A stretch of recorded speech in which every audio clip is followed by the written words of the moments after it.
tonight. Important meetings all weekend. Another big day of developments for President-elect Trump and his transition team after a week of significant announcements. Here to break it all down, my all-star political panel tonight, GOPAC chairman and Republican strategist David Avella, as well as former Bill Clinton pollster and Fox News contributor Doug Schoen. Okay, guys. Now, isn't it early for the president-elect to be doing this kind of thing? I know that President Obama didn't even start doing this until December. And we are like deep into this stuff. Is it rather early, Doug?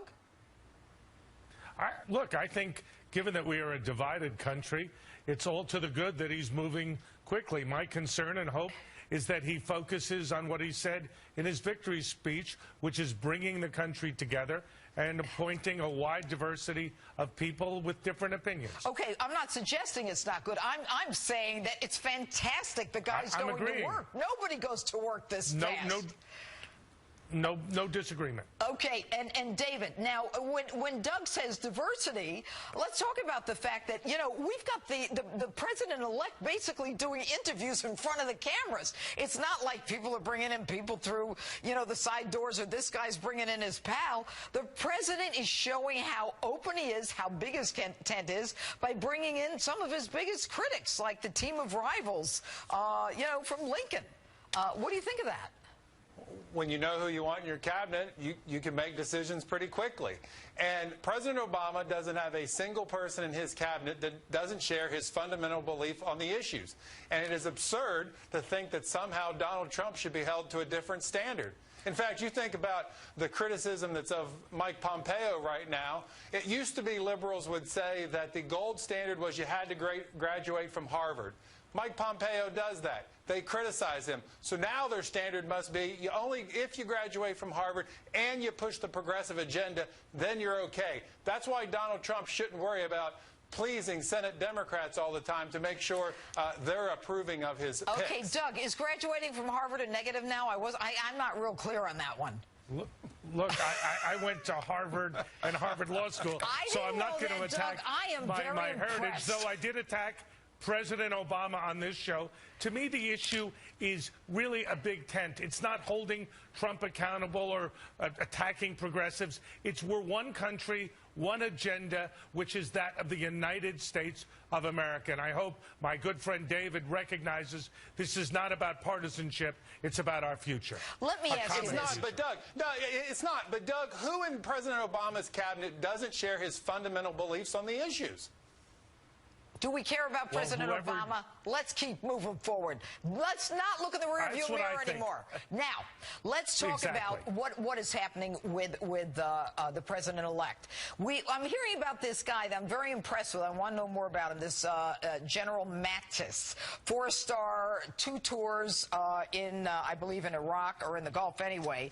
And according to my friend Colonel Hunt, mad dog, brilliant, genius, scary-looking guy. I mean, I gotta, you know, that was not a good term to use. I mean, he looks like he's a serious guy. Are you saying that you want him to be, all of these people to be for all Americans? I mean, what makes progressives or Democrats or people at a play in New York City think that appointments are not going to be for everybody? Where is this coming from, Doug?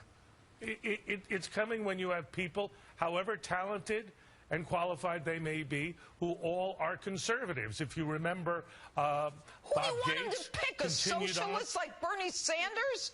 Americans chose Republicans at every stage of government. If I can finish, Jeanine, the vote was evenly divided. The Electoral College was evenly divided. Obama had Republicans in Hagel and Gates. I just think a big tent makes more sense. I'm not justifying or questioning the president's right to appoint who he wants. I just think we have a larger mission to fight al-Qaeda, to get the economy going. And if we get a big tent, we'll all do better, not as Democrats and Republicans, but as Americans. Okay, what do you mean the Electoral College was evenly divided? What are you talking about, Doug? No, what I'm wasn't. talking about is it was hardly a landslide. Well, it doesn't have to be a landslide. It's who wins and who loses. Jeanine, I'm not questioning the legitimacy of Donald Trump. I'm saying when you have an evenly divided country, you want to bring people together, not try to People parse came together results. not just for this president, but at every level of government. David, you answer it. That's good. It's a large cabinet. We've heard about 3 appointments so far. But here is what these 3 appointments say.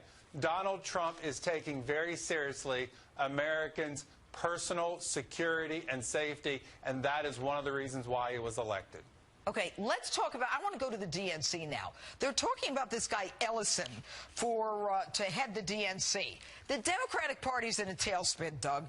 They can't figure out why they lost. I mean, it's Hillary's fault, it's Jim Comey's fault, It's the talking heads' fault. And now they want to put a Minnesota radical, Keith Ellison, to head the DNC. Is that a good move? I think it's a terrible move, and I, as a Democrat who puts country ahead of party, thinks this is a big mistake, a bad choice, and sends absolutely the wrong message to the American people and mainstream Democrats. David? No. The Democratic Party is not a national party at the moment. They're having some success in a few states. A third of all congressional Democrats come from New York, Massachusetts, and California. Yeah. Putting Ellison in as party chairman will only make that worse for them. All right, David and Doug. Doug, I didn't know you went to Harvard, both undergrad and grad school. I'm so impressed. Thanks, absolutely, Doug. and very proud of it, Jeanine. You should be. All right. And street justice is still ahead.